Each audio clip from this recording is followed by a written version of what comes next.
貴様らの命はこの連隊長が預かる。命あるものと思うな。突撃！ Amis d'Auditorium, bonjour. Aujourd'hui, nous allons parler des chars japonais qui ont servi durant la période de 1937 à 1945. Pourquoi commencer en 1937, me direz-vous? Eh bien, tout simplement parce que les Japonais sont en conflit avec les Chinois à partir de cette date. La Chine est leur principal théâtre d'opération jusqu'en 1945, même si les combats contre les Américains dans le Pacifique seront eux aussi très importants.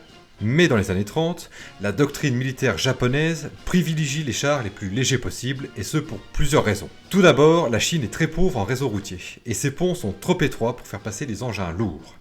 Deuxièmement, les capacités de la flotte japonaise pour faire débarquer des chars est très limitée. Enfin, les capacités de production de l'industrie nippone sont assez modestes. Elles n'ont rien à voir avec les énormes industries des États-Unis ou de l'URSS. C'est pour ces différentes raisons que l'Empire du Soleil Levant a avant tout misé sur des chars légers et des chars moyens.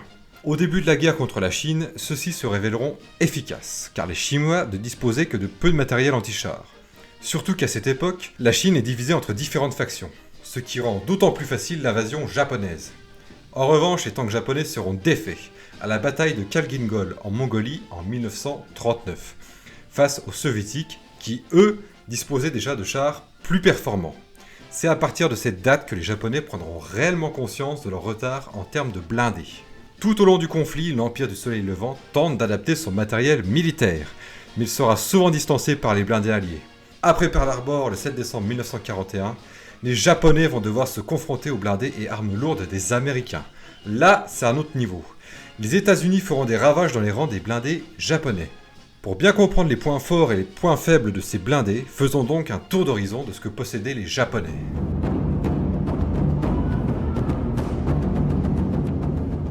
La Tanquette Type 94. Ce véhicule est une copie du Cardon Lloyd Mk6 anglais. Les Japonais se feront une spécialité dans la copie de matériel européen. Les principales missions de cette machine étaient la reconnaissance, le remorquage et le transport de munitions. Son point fort est que la Tanquette pouvait opérer dans les climats à haute température, grâce à son isolation en amiante. Cela permettait de protéger l'équipage des fortes chaleurs, surtout en Asie du Sud-Est. Le type 94 fut utilisé de 1934 à 1945, et mena ses missions avec succès. Au total, ce sont plus de 800 exemplaires qui furent produits. Par contre, lors de la bataille de Khalgin-Gol, les tankettes engagées furent complètement dépassées, car leur faible blindage pouvait être percé par de simples mitrailleuses de 12-7.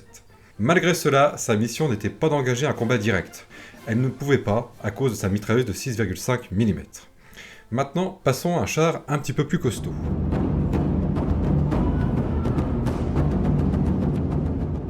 Le char moyen type 89B. Produit dès 1934, celui-ci copie la plupart des points forts que l'on trouve sur les chars européens. En particulier le Vickers MKC, de production anglaise, que le Japon avait acquis en 1927.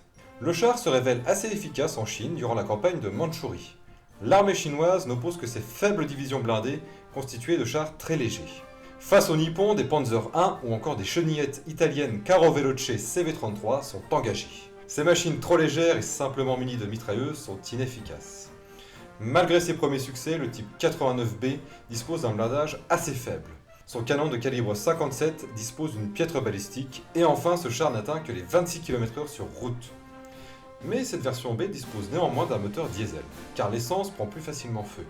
À la bataille de Khalgin-Gol, les soviétiques lui opposent le BT-7, un char pouvant atteindre les 50 km/h et donc beaucoup plus rapide que son adversaire. Lors de la bataille, à cause de ses faibles capacités industrielles, le Japon ne peut opposer que 120 chars, dont une trentaine de type 89, face à près de 500 chars soviétiques. Le type 89 est alors retiré du combat en 1942. Celui-ci était obsolète et ne pouvait engager les Sherman américains de conception plus récente. En revanche, ce char connaîtra une seconde jeunesse, car il sera par la suite réutilisé par les Français lors de la première guerre d'Indochine de 1945 à 1954.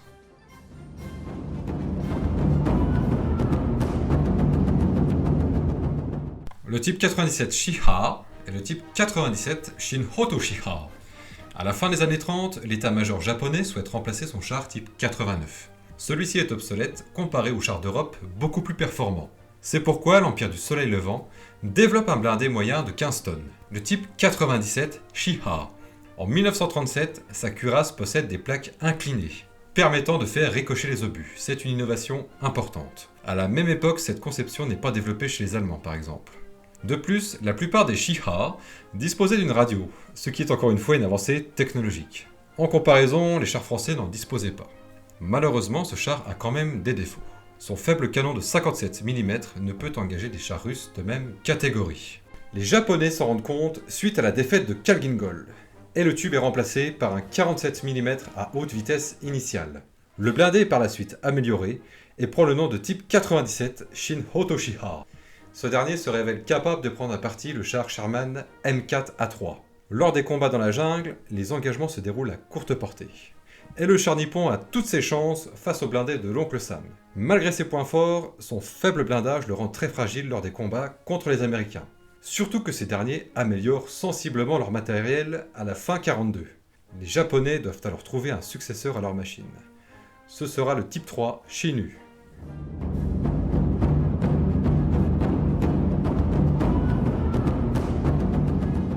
Le Type 3 Shinu. Celui-ci est une version améliorée du Type 97.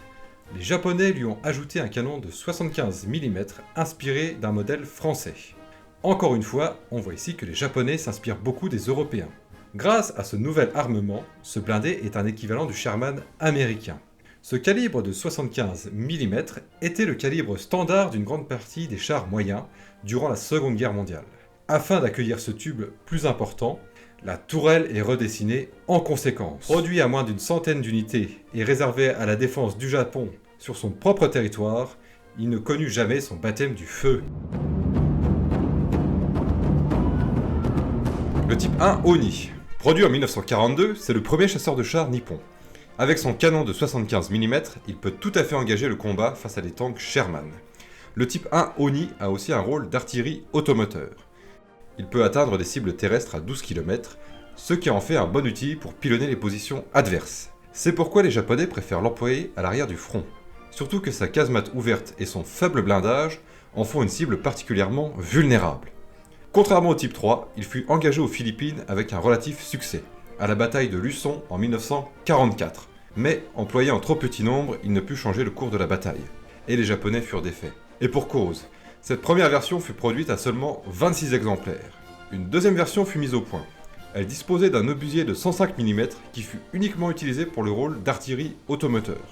Encore une fois, cette machine fut produite en trop petit nombre. Enfin, la dernière version, le Oni 3, fut cantonnée à la défense du territoire japonais et ne connut pas les combats, où il aurait pu engager le combat face aux chars américains avec succès.